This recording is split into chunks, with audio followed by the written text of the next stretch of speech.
नमस्कार दोस्तों, जय श्री राम, जय हिंदू राष्ट्र। इस वीडियो में मैं आपको बताऊंगा 10 ऐसे रीज़न जिसके वजह से इस्लाम जो है निकटवर्ती भविष्य में ज़रूर जो है पतन को प्राप्त होगा, इस्लाम का फॉल होगा। इस्लाम जो है जो एक कट्टरवादी, जिहादी, आतंकवादी, अलगाववादी, देशद्रोही, दंगा फसादी जो है मजहब है। तो इस्लाम जो है वो 10 ऐसे कारण जिसके वजह से इस्लाम ख़त्म होगा। इसमें जो है पहला रीज़न, मैं सारे पॉइंट्स जो है मैं लिख के लेके आया हूँ, तो सारे ही पॉइंट्स जो है वो बहुत ही अच्छे हैं, अहम हैं, तो आपको इसके ऊपर ज़रूर सुनना चाहिए और सोचना चाहिए। सबसे पहला रीज़न, एक्स मुस्लिम अभियान, रेवोल्यूशन।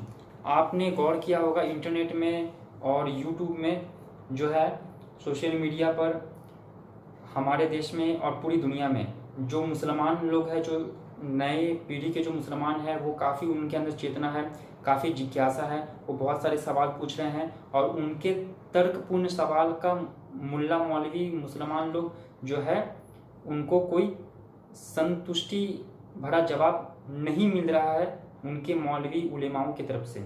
तो इसीलिए जो नए युवा पीढ़ी है मुस्लिम लोग में, उनके अंदर असंतोष भर रहा है, असंतोष का जो एक वातावरण है, असंतुष्टि का एक जो है माहौल है। तो इसके वजह से बहुत सारे मुसलमान जो है वो इस्लाम को छोड़ रहे हैं, क्योंकि उनके सवालों का जवाब ये मुल्ला मौलवी लोग ठीक से नहीं दे पा रहे हैं।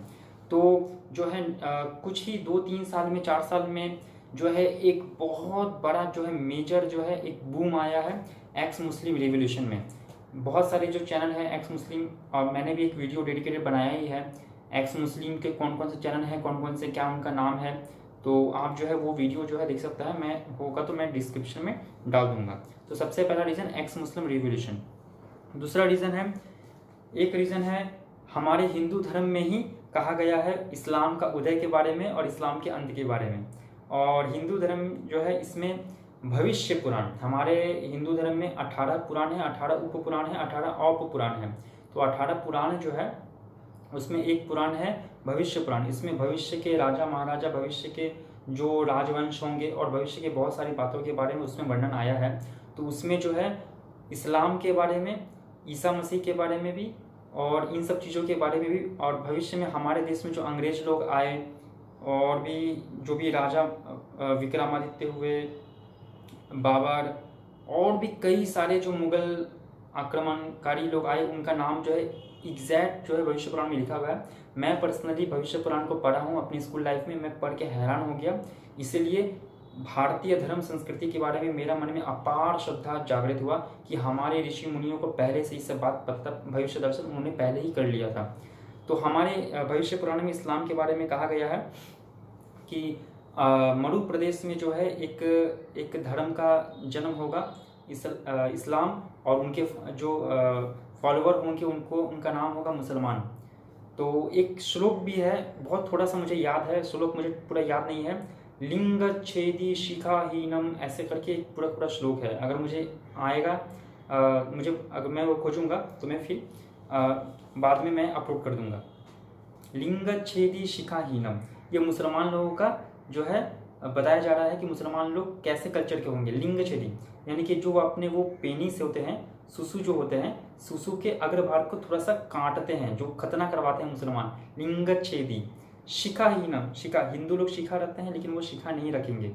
तो इस तरीके से पूरा का पूरा एक श्लोक है। मैंने आपको आधा श्लोक का आधा मैंने थोड़ा सा बताया जितना मुझे याद है। इस तरीके से वेद व्यास जी ने भविष्य पुराण में पहले से ही इस्लाम का उदय और अंत के बारे में लिख दिया कि जो है एक धर्म का उदय होगा, जो कि पूरा मानव जो पिशाच वृत्ति होगा, पिशाच धर्म होगा, राक्षस धर्म होगा, पूरा मानव समाज को वो खत्म करने के लिए आतुर हो जाएगा। और समय आने पर वो जो है इस्लाम जो है आपस में ही वो मुसलमान लोग लड़के खत्म होके इस्लाम जो है वो मक्का मदीना तक ही सीमित हो जाएगा। तो हमारे हिंदू धर्म में भविष्य पुराण में भी इस्लाम का खात्मा का बारे में कहा गया है और वो चीज़ धीरे करके दिखाई दे रहा है। ये वो दूसरा रीज़न। अब है तीसरा, ये तो बहुत ही अहम है, अच्छा है, क्रूड ऑयल का खत्म होना। देखिए दोस्तों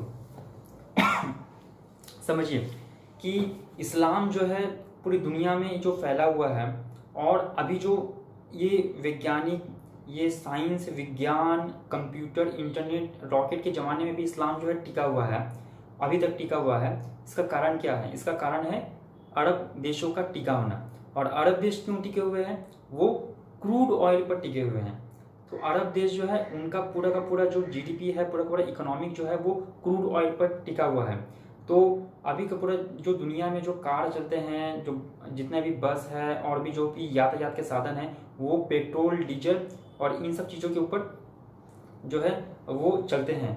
तो और ये आता है मेनली अरब कंट्री से, सऊदी अरब है, ईरान है और भी जो बहुत सारे जो यूएई, कतर, ये सब चीज़ है, वहाँ से ये लोग जो आते हैं। तो इनका पूरा का पूरा 70%, 80%, 90% जीडीपी जो है वो क्रूड ऑयल के ऊपर जो है डिपेंडेंट है। तो अब क्रूड ऑयल जो है वो सूरज का रोशनी या फिर समुद्र का लहर का जैसा वो हमेशा रहने वाला नहीं है, वो खत्म हो जाने वाला प्राकृतिक संसाधन है। तो क्रूड ऑयल जो है, मैं देख रहा था इंटरनेट में, लगभग जो है और 30 से 35 साल में क्रूड ऑयल लगभग खत्म हो जाएगा धरती से। तो अब जैसे जैसे जो है क्रूड ऑयल खत्म होगा, तो वैसे वैसे इनका देश का, अरब देश का जो 80% 90% जीडीपी क्रूड ऑयल के ऊपर डिपेंडेंट है इकोनॉमी, तो वो जो है पूरा का पूरा रेवेन्यू खत्म हो जाएगा। जैसे ही इनका रेवेन्यू जो क्रूड ऑयल से ये आता है, तेल का आयात करके जो आता है, तेल खरीद के, हमारे देश भारत जो है, चाइना जो है, कितने सारे जो विकासशील देश है वो बिलियन रुपया जो है वो खर्चा करते हैं। और ये बिलियन रुपया जो है ये जो है सऊदी अरब, ईरान, ऐसे इस तरीके के जो अरब मुस्लिम देश है इनके पास में जाता है। ये इस रुपये का इस्तेमाल जो है वो पूरी दुनिया में इस्लामिक आतंकवाद, जिहाद को फैलाने में ये करते हैं। हमारे देश में अरब से बहुत सारा पैसा आता है जो कि देश को अस्थिर करने में, आतंकवाद को फैलाने में इन पैसों का इस्तेमाल होता है। तो जब ये क्रूड ऑयल खत्म हो जाएगा तब इनका देश से इकोनॉमी कोलैप्स हो जाएगा, इकोनॉमी घट जाएगा। इनके हाथ में कोई पैसा नहीं होगा देश चलाने के लिए, इकोनॉमिक चलाने के लिए अरब देशों के पास में कोई पैसा नहीं होगा। तो जैसे ही पैसा नहीं होगा, अरब देशों में अराजकता फैलेगा, अशांति फैलेगा, ये आपस में लड़ के मर के खत्म हो जाएंगे। उसी तरीके से इस्लाम धीरे धीरे करके अरब देशों का आज जो एक थोड़ा बोलबाला वर्चस्व दिखाई देता है वो इसी कारण से दिखाई देता है। जब ये तेल खत्म हो जाएगा तो इनका भी सारा खेल खत्म हो जाएगा। तो इस्लाम का अंत का एक रीज़न ये भी होगा क्रूड ऑयल का खत्म होना। अब देखिए, ये हो गया तीसरा कारण। अब चौथा कारण क्या है? साइंस वर्सेस इस्लाम।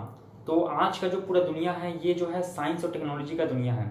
ये भौतिक साइंस का, मशीनीकरण का, विज्ञान का दुनिया। आज हर चीज़ में जो लोग जो है वो साइंस को पूछते हैं कि ये चीज़ ऐसा है, ये ऐसा नियम क्यों है, इसके पीछे का साइंस क्या है, ये नियम ऐसा है, इसके पीछे का साइंस क्या है, इसके पीछे का दर्शन क्या है, इसके पीछे का विज्ञान क्या है, इसके पीछे का व्यवहारिक नियम क्या है, लॉजिक क्या है इसके पीछे।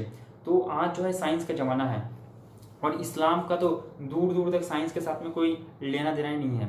दुनिया में हिंदू धर्म को छोड़ के दुनिया में लगभग हर धर्म है जिसका विज्ञान के साथ में विरोध है।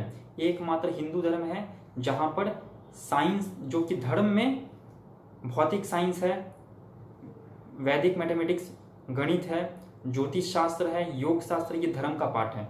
दुनिया में एकमात्र हिंदू धर्म ही ऐसा है। तो चौथा जो रीज़न है साइंस वर्सेस इस्लाम। आज के जो बच्चे हैं वो स्कूल में पढ़ाई लिखाई कर रहे हैं, पहले के ज़माने के जैसा वो मदरसा में नहीं पढ़ाई कर रहे हैं। हालांकि मदरसा में भी पढ़ाई कर रहे हैं, लेकिन मदरसा को भी ये जो चैलेंज है फेस करना पड़ रहा है। आज जो मुस्लिम बच्चे लोग जो है जो स्कूल में पढ़ाई करते हैं, उनको स्कूल में वो पढ़ रहे हैं कि सूरज जो है, धरती जो है वो सूरज का चक्कर लगाती है, अपने अक्ष पर भी धरती जो है घूमती है। जबकि कुरान में कहा गया है, अल्लाह ने कहा है कि सूरज धरती का चक्कर लगाता है, धरती जो है शाकीन है, स्थिर है, स्टैटिक है, चपटी हुई है। तो ये सब जो अवैज्ञानिक बातें हैं, इसके ऊपर मैं वीडियो बनाऊंगा एक से डेडिकेटेड। तो ये सब जो अवैज्ञानिक बातें हैं, ये कहीं ना कहीं जो नए नए मुस्लिम हैं, बच्चे हैं, युवा पीढ़ी है मुसलमानों के, उसके मन में एक असंतोष का कारण बन रहा है, ग्लानि का कारण बन रहा है। और वो जो है इस्लाम को जानना चाह रहे हैं, जान के फिर छोड़ रहे हैं। और जो है दूसरे जो नॉन इस्लामिक जो संगठन है, धर्म है, वो जो है उनको एक बल देता है इस्लाम से फाइट करने का, क्योंकि इस्लाम में कोई साइंस नहीं है। तो साइंस वर्सेस इस्लाम, ये भी एक रीज़न है इस्लाम का ख़त्म होने में। पांचवा रीज़न है राइज ऑफ इंटरनेट, माने कि इंटरनेट का उदय। आज जो है पूरी दुनिया में जो है इंटरनेट का ज़माना आ चुका है। और हमारे देश में जियो आने के बाद में इंटरनेट का पेनिट्रेशन काफ़ी हद तक बढ़ गया है। जैसे जैसे और जो है मोबाइल, जो 4G मोबाइल है, 5G मोबाइल है, उसका भी जो है प्रचलन काफ़ी हद तक बढ़ चुका है। हर घर में जो है आज जो है एक 4G हैंडसेट है, स्मार्ट हैंडसेट है, उसमें जो है इंटरनेट है। लोग जो है इंटरनेट में हर चीज़ देख रहे हैं। हम किसी इंफॉर्मेशन के लिए किसी लोगों पे डिपेंडेंट नहीं है। अगर कोई पता है तो ठीक है, नहीं पता है तो हम इंटरनेट में हज़ारों लोग जो है बताने वाले हैं। और मैं भी ये जो आपको ज्ञान है ये मैं इंटरनेट के माध्यम से ही आपको दे रहा हूँ। तो जैसे जैसे इंटरनेट बढ़ेगा, जैसे जैसे लोगों के हाथ में 4G मोबाइल आएंगे, वो इंटरनेट में चीज़ें देखेंगे, समझेंगे, तो वैसे वैसे इस्लाम का जो अंदर में कट्टरवाद है, जिहाद है, आतंकवाद है, नफरत है, वो लोगों के सामने उभर के सामने आएगा। मुसलमानों के सामने भी आएगा, नॉन मुस्लिम लोगों के सामने भी आएगा। यानी कि इस्लाम का पोल खोल होगा, इस्लाम एक्सपोज होगा। जैसे जैसे इंटरनेट का पेनिट्रेशन बढ़ेगा वैसे वैसे इस्लाम एक्सपोज होगा और इस्लाम का डाउनफॉल होगा। लोग इस्लाम को छोड़ेंगे और इस्लाम को लोग क्रिटिसाइज करेंगे, सवाल पूछेंगे। ये 5 रीज़न हो गया। छठवां रीज़न है rise of social media platform. ये भी बहुत अच्छा रीज़न है। अब देखिए, ये भी बहुत अच्छा पॉइंट है। छठवां point, rise of social media platform. पहले के ज़माने में मान लीजिए कि अगर किसी को इस्लाम के ऊपर क्रिटिसाइज करना, इस्लाम के बारे में कोई सवाल पूछना, मोहम्मद साहब के कैरेक्टर के बारे में सवाल पूछना है, कुरान के बारे में कोई सवाल पूछना है, हदीस के बारे में कोई सवाल पूछना है, तो आपको जो है लोगों के सामने जाना पड़ता था, मुसलमानों के सामने जाना पड़ता था, उनसे सवाल पूछना पड़ता था। अब इसमें होता था क्या कि मुसलमानों में इतना कट्टरवाद है, इतना जिहाद है कि वो उनके वहाँ पर आप क्वेश्चन कर ही नहीं सकते। अगर आपने ज़्यादा सवाल किया तो ये जो मुल्ला मौलवी, ये जो है, ये जिहादी कौम जो है, ये आतंकवादी कौम, ये आपको सर्टिफिकेट दे देंगे, आपके खिलाफ फतवा जारी कर देंगे, ये जो है इस्लाम से खारिज हो गया है, ये तो काफिर हो गया है, इसको मार डालो, ये हमारे नबी का गुस्ताखी कर रहा है, इस्लाम के बारे में भला बुरा बोल रहा है। यानी कि आप इस्लाम में सवाल तो पूछ ही नहीं सकते। 1400 साल से इस्लाम इसलिए टिका हुआ है तलवार के दम पे। और कोई जो है इस्लाम के बारे में, मुसलमान में भी बहुत सारे अच्छे बुद्धिजीवी वर्ग हैं जो कि सवाल पूछना जानते हैं, लेकिन वो डर के मारे पूछते नहीं हैं। आप ये अपने आसपास फील करेंगे, मुसलमान हो या नॉन मुस्लिम हो, वो इस्लाम के बारे में सवाल क्वेश्चन से करने से डरते हैं। ये जो डर है, डर का जो माहौल है, यही इस्लाम का टिका रहने का कारण है। जब हिंदू लोग या फिर कोई भी नॉन मुस्लिम या फिर मुस्लिम लोग जब ये डर से ऊपर उठ जाएगा, सवाल पूछना स्टार्ट करेगा, तब से इस्लाम खत्म होना स्टार्ट हो जाएगा। तो पहले के ज़माने में लोग सामने जाने से डरते थे, पूछने से डरते थे, लेकिन आज के ज़माने में इंटरनेट जैसे बड़ा है, बहुत सारे सोशल मीडिया है, फेसबुक है, ट्विटर है, यूट्यूब है, इंस्टाग्राम है और टीवी चैनल है। आप जो है, अगर आपको किसी लोगों के सामने जाने से डर लगता है, आप इंटरनेट में बैठ के मैं वीडियो बना के अपनी बातों को सामने रख दे रहा हूँ, फेसबुक के माध्यम से, यूट्यूब के माध्यम से हजारों लाखों लोग जो है इस वीडियो को देखेंगे। उनके मन में ये सवाल आएगा, इसका जवाब वो खोजेंगे, चेतना का विकास होगा, इंफॉर्मेशन का शेयरिंग हो रहा है बिना कहीं आए जाए। तो जैसे जैसे लोग जो है सोशल मीडिया प्लेटफॉर्म का इस्तेमाल करना और ज़्यादा बढ़ाएंगे, वैसे वैसे इस्लाम के बारे में वो डिस्कस करेंगे, वैसे वैसे इस्लाम का गंदगी लोगों के सामने आएगा, इस्लाम का पतन होगा। छठवां रीज़न हो गया। और सातवां है debate and awareness in internet. हाँ, तब जब जैसे जैसे इंटरनेट बढ़ेगा, सोशल मीडिया प्लेटफॉर्म बढ़ेगा, वैसे वैसे जो है मुस्लिम और नॉन मुस्लिम के बीच में डिबेट होगा, सोशल मीडिया और डिबेट होगा, कहीं पर रास्ते पे नहीं, सोशल मीडिया पर डिबेट होगा, लोगों में अवेयरनेस होगा, इस्लाम के बारे में लोग जो है खुल के बातें करेंगे सोशल मीडिया पर। और जैसे जैसे लोग जो है हर चीज़ों के बारे में, हर टॉपिक के बारे में डिस्कस करेंगे, डिबेट करेंगे, जिनको नहीं पता है उनको भी पता चलेगा, वो उनके और जिज्ञासा होगा एक चीज़ के बारे में जाने, हाँ ये चीज़ मुझे लगता है गलत है। कोई मुसलमान सोचेगा कि नहीं ये तो गलत बोल रहा है, इसका सही आंसर क्या है मैं ढूंढूंगा, तो वो जो है कुरान पढ़ेगा, हदीस पढ़ेगा। जब वो खुद कुरान पढ़ेगा, हदीस पढ़ेगा, उसके सामने अगर ये तो बात सही है, ये तो गलत बात लिखा हुआ है, लेकिन ये क्यों लिखा हुआ है, वो और पढ़ेगा और जानेगा। इस तरीके से लोगों में जितना जितना जो है अवेयरनेस बढ़ेगा, डिबेट होगा, और जितना जितना डिबेट होगा, सद्भावपूर्ण संवाद होगा, उतना उतना जो है इस्लाम का गंदगी सामने आएगा और इस्लाम का पतन होगा। यह हो गया सातवां रीज़न। अब आठवां रीज़न, इस्लाम में इतना कट्टरवाद है कि मुसलमानों में जो है बहुत सारे गुट बन चुके हैं। मुसलमानों के बहुत सारे गुट हैं, शिया है, सुन्नी है, अहमदिया मुसलमान है, और पख्तून है, बरेलवी है, हनफी है, अहले हदीस है, कितने कितने फिरके बन चुके हैं। और उन सब में भी शिया सुन्नी लोगों का विवाद, खूनी विवाद है। अहमदिया मुसलमान है, खूनी विवाद है। तो जैसे जैसे समय बीतेगा, ये जो अरब के जो मुसलमान हैं, ये लोग खास करके ये अरब के मुसलमान एक दूसरे के साथ में ही लड़ के एक दूसरे को ही ख़त्म कर देंगे। ये भी इस्लाम का ख़त्म होने का, पतन होने का एक रीज़न बनेगा। 9वां रीज़न है कल्चरल चेंज इस अरब देशों में धीरे धीरे करके ये लोग मजबूरी में अपना कल्चर में इनको बदलाव करना ही पड़ेगा। क्यों? क्योंकि जो कल्चर दार्शनिक नहीं है, वैज्ञानिक नहीं है, व्यवहारिक नहीं है, वो भविष्य में नहीं टिक पाएगा। भविष्य में वही कल्चर टिक पाएगा जो कि समय के साथ में अपने अंदर बदलाव करेगा। और इस मामले में मुसलमान लोग सबसे पीछे हैं। मुसलमान लोग सुधरना ही नहीं चाहते हैं, वो पूरी दुनिया आगे बढ़ना चाहता है, वो जो है पीछे चलना चाहते हैं। तो अरब देशों में भी आप ये चीज़ गौर किए होंगे कि अरब देशों में काफ़ी सारी महिलाएं हैं जो कि बुर्का नहीं पहनना चाहती हैं, वो प्रोटेस्ट करती हैं। फिर अरब देशों में बहुत सारे जो युवा पीढ़ी है वो बाहर विदेशों में पढ़ने जाते हैं, बहुत सारी चीज़ें सीख के आते हैं, साइंस सीख के आते हैं, और जब वो अपनी किताबों को पढ़ते हैं तो टोटली डिफरेंस दिखाई देता है।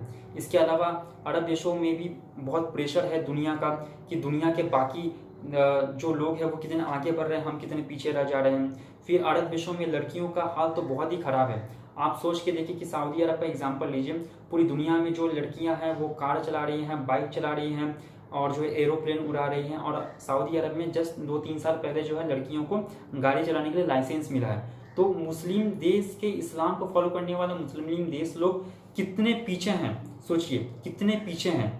पूरी दुनिया कितना आगे बढ़ चुका है और ये देश जो है कितने पीछे हैं। तो इनके ऊपर भी कहीं ना कहीं प्रेशर जो है आ रहा है। इसलिए अरब देश जो भी है अपने कल्चर में बहुत सारे नियम को चेंजेस कर रहे हैं, और मजबूरी में भी जो है बहुत सारे नियम को जानते हुए भी उन नियमों को पालन नहीं कर सकते। इस्लाम में नियम है, आप म्यूजिक नहीं सुन सकते हैं।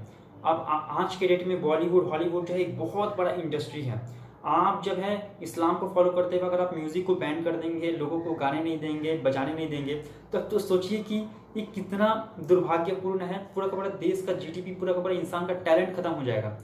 तो अभी हाल ही में कुछ महीने पहले जो है सऊदी अरब में एक बॉलीवुड का कॉन्सर्ट हुआ था। उसका वीडियो भी जो है फेसबुक में काफ़ी इंटरनेट में काफ़ी वायरल है। इसके अलावा जो मोहम्मद बिन सलमान है वो भी काफ़ी सारे अच्छे अच्छे काम कर रहे हैं, इस्लाम में चेंजेस कर रहे हैं, इस्लाम में जो है रिफॉर्म कर रहे हैं। तो इस्लाम में जैसे जैसे और ज़्यादा रिफॉर्म आएगा इस्लाम कम होगा। 10वां रीज़न है इस्लाम जो है एक फेक रिलीजन है और तलवार के दम पे फैला है। दोस्तों 1400 साल में इस्लाम जो फैला है ना, वो जो है सिर्फ तलवार के दम पर ही फैला है। मोहम्मद साहब खुद जब 40 साल की उम्र में उनके अंदर जब कुरान नाजिल हुआ था उनके हिसाब से, मुसलमानों के हिसाब से, तो फेक है, ऐसा कुछ बात नहीं है, कोई अल्लाह नहीं है, नहीं है, तो उनका कल्पना है। तो मुसलमानों के अधिक अकीदों के अनुसार, बिलीफ के अनुसार मोहम्मद साहब के ऊपर जब 40 वर्ष की उम्र में जब कुरान नाजिल हुआ, तब 10 वर्षों तक मोहम्मद साहब ने क्या किया, लोगों को दीन का दावत दिया, इस्लाम का दावत दिया, लेकिन कोई इस्लाम कबूल नहीं किया। मात्र 100 लोगों ने इस्लाम कबूल किया। ये मैं नहीं बोल रहा हूँ, ये उनकी किताबों में लिखा हुआ है, ये मुसलमानों की किताबों में लिखा हुआ है, और खुद मैंने इंटरनेट में बहुत सारे मुल्ला मौलवी लोगों के मुंह से सुना है मैंने कि 10 साल तक मोहम्मद साहब ने लोगों को घूम घूम के दीन का दावा दिया, इस्लाम का दावा दिया कि आप जो है इस्लाम सच्चा मजहब, इस्लाम को कबूल करिए। सिर्फ 100 लोगों ने इस्लाम को मोहम्मद साहब से सुना, किसी ने अपनाया नहीं। सिर्फ 100 लोगों ने इस्लाम को अपनाया, 100 लोगों ने, 10 साल में 100 लोगों ने। उसके बाद मोहम्मद साहब ने जब तलवार उठाया, पूरा का पूरा मक्का, मदीना, अरब जो है इस्लाम के अंडर में आ गया। तो इस्लाम कैसे फैला?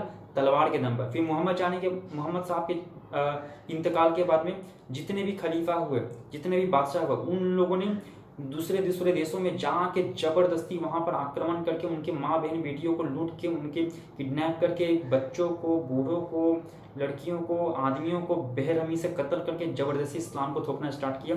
इस्लाम फैला ही है तलवार के दम पे। पूरी दुनिया का वर्ल्ड हिस्ट्री पढ़िए तो। लेकिन आज का जो जमाना है वो तलवार का जमाना नहीं है। इस्लाम फैला है तलवार के दम पर, और ये सिकुड़ेगा इंटरनेट के दम पर। तो आज का जमाना तलवार का जमाना नहीं है। इस्लाम को जितना फैलना था फैल चुका है। अब इंटरनेट का जब जमाना आया है, तब जो है अब इस्लाम सिकुड़ना स्टार्ट होगा। तो मैंने 10 ऐसे पॉइंट बताने की कोशिश की जिसकी वजह से इस्लाम जो है ये अब खत्म होने की कगार पर आ चुका है। मेरे हिसाब से लगभग 40, 50, 60, 100 साल में इस्लाम लगभग ऑलमोस्ट खत्म हो जाएगा। अगर खत्म नहीं भी हुआ तो जिस तरीके से आज क्रिश्चियन लोग जो है, क्रिश्चियनिटी तो है लेकिन लोग क्रिश्चियनिटी को सीरियस नहीं लेते हैं। आप विदेशों में जाएंगे तो 50%, 60% लोग जो है नास्तिक हैं। उसी तरीके से 50-100 साल बाद भी ऐसा हो सकता है कि लोग मुस्लिम तो हो लेकिन वो इस्लाम को फॉलो ना करें, ऐसा भी हो सकता है। तो आपके हिसाब से अगर कोई पॉइंट्स छूट गया हो, आपके हिसाब से आपको क्या लगता है कि और क्या पॉइंट्स हो सकते हैं कि इस्लाम के पतन में क्या रीज़न हो सकते हैं, क्यों मुसलमान लोग जो है इस्लाम को छोड़ेंगे, कैसे इस्लाम का पतन होगा, आप इसके बारे में क्या सोचते हैं मुझे कमेंट करके बताइए। और इस वीडियो को आप लाइक करिए और जो है मेरे चैनल को सब्सक्राइब कर लीजिए। मेरे चैनल में और भी बहुत सारी अच्छे अच्छे वीडियोज़ हैं, मैं इसी तरह के वीडियो बनाते रहता हूँ, तो आप जो है उन वीडियोज़ को भी देखिए और लोगों के साथ में, दोस्तों के साथ में शेयर करिए। धन्यवाद। जय श्री राम।